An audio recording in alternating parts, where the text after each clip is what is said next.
స్త్రీలందరికీ ఉండే కామన్ లక్షణం ఏంటి అనంటే, ఎవరన్నా ఈ పని చెయ్యండి అని చెప్తే అసలు చేయబుద్ధి కాదు. ఫస్ట్ ఆఫ్ ఆల్ చేయాలన్న మూడు ఉత్సాహం కూడా పోద్ది ఎవరన్నా అట్లొచ్చి చెప్తే. చేసే పని కూడా మధ్యలో ఆపేస్తాం. కానీ ఇన్ కేస్ ఆ పని మాకు నచ్చిన పని అయితే, ఆ పనిలో అని పలికేలోపే పని మొత్తం చేసి పెడతాం. అలాంటి పనుల్లో ఒక పని ఏంటి అనంటే, నన్ను అందరూ నా వాగ్మహిమకి మెచ్చి యూట్యూబ్‌లో ఎందుకు నువ్వు వ్లాగ్స్ చేయకూడదన్నారు. నాకు కూడా అనిపించింది చేద్దాంలే అనుకున్నా. కానీ ఎప్పుడూ వ్లాగ్స్ చేసేంత సాలిడ్ కంటెంట్ గానీ, రీజన్ గానీ నాకు దొరకలేదు. అంత బోరింగ్ లైఫ్ అని ఏమనను. బట్ ఓకే అనిపియలేదు. బట్ ఇప్పుడు నాకు ఆ సాలిడ్ కంటెంట్ దొరికింది. ఏంటి అనంటే, బీయింగ్ ఏ 16 year old నేను ఒక బుక్ పబ్లిష్ చేస్తున్నాను. ప్రౌడ్ ఆఫ్ మీ. అదొకటే కాకుండా I'm participating in book festival. అసలు నేను కలలో కూడా అనుకోలేదు ఇట్లా ఒక బుక్ ఫెస్టివల్కి పార్టిసిపేట్ చేస్తాను అని.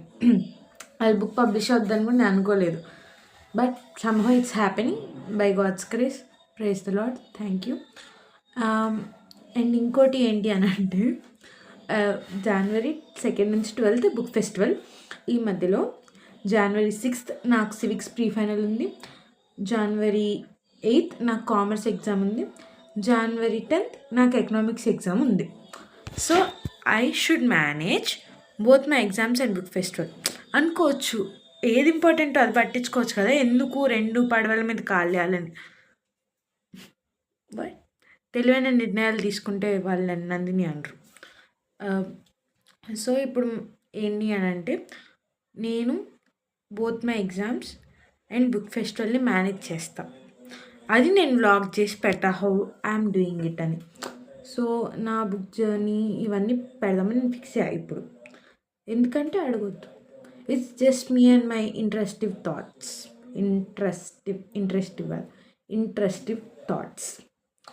అంతే. ఇట్స్ అలా అయిపోతాయి అన్నీ.